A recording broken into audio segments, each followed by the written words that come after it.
So now, is America's founders racist, bigots, slave owners? Well, stay with me for the next few moments and let's take a journey together as we discover some more truths on this subject. Why is truth important? Because truth is what makes us free. This is Fresh Air for Life. Get ready, set, let's go.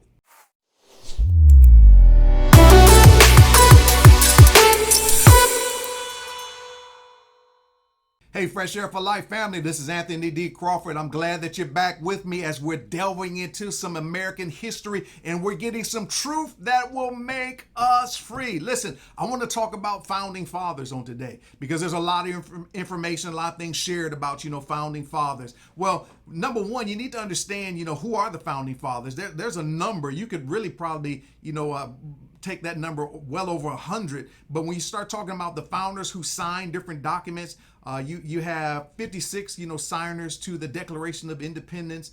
You have different signers, some of the same, that are part of the Articles of Confederation. Different signers then when the Constitution is actually formed. So there's a great number of individuals, that you could really count into the category of founding fathers. But now I want to address, some of the significant ones because here's the truth. The truth is, yes, some of the founding fathers were indeed slave owners. Now, if you were with me on last week, and if you weren't, I encourage you to go back and get a hold of that. That's American history talking about slavery. Slavery was the law of the land. It was a part of the British colonies. It was what was being enforced, from Great Britain, from King George, the third. But here's the situation. Individuals like George Washington, Thomas Jefferson, James Madison, which are some of the probably more notable founding fathers, they indeed were slave owners. But that's not the end of the story. See, if you just take that information, you have a completely, kind of misconstrued,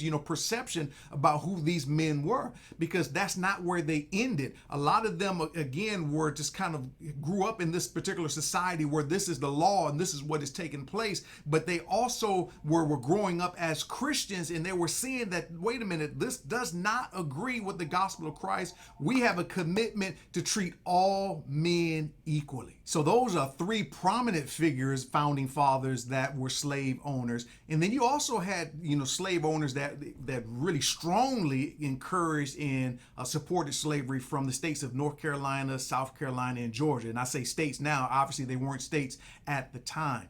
But you also had individuals like John Adams who never owned a slave, ever.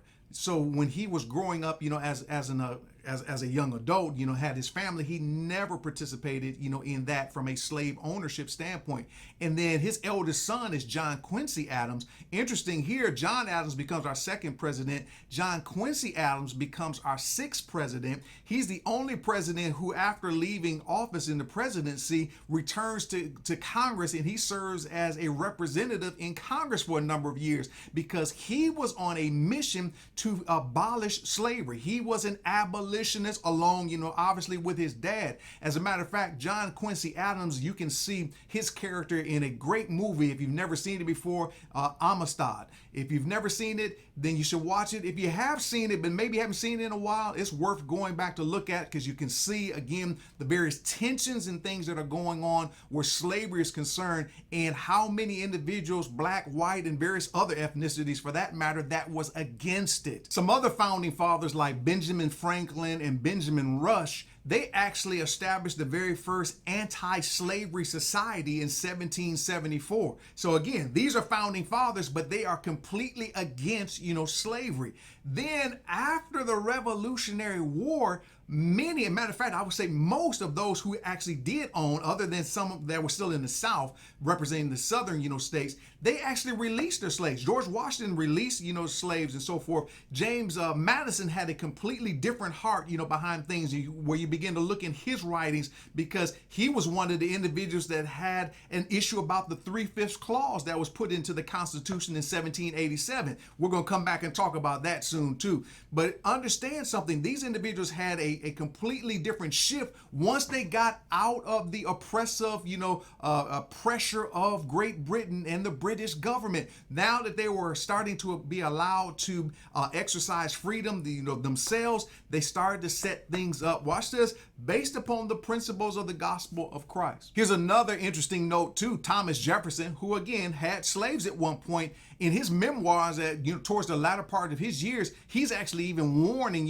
kind of the rest of posterity, the society, that listen, this is going to have to happen, that this is going to end. There's got to be an emancipation, of slaves. So these were not individuals that were just rooted in racism and hated black people. They were, in a lot of cases, a victim of the environment and culture that they were a part of that was being imposed upon them at that particular time by Great Britain. Now, here's a couple of other key points about the mindset of our founding fathers as it related to slavery. In the late 1700s, now as the country is really getting its birth, we see in 1780s and in the 1790s that slavery is being prohibited and outlawed in the Northeast. So states like Massachusetts, New York, Providence, and etc. Now they are coming into that particular, exercise of freedom. Why? Because they're now becoming free, of Great Britain. They're now no longer under, British, tyranny. So they're able now to start to exercise their consciousness and what they believe they see in the gospel of Christ. And that is all men should be created as equal.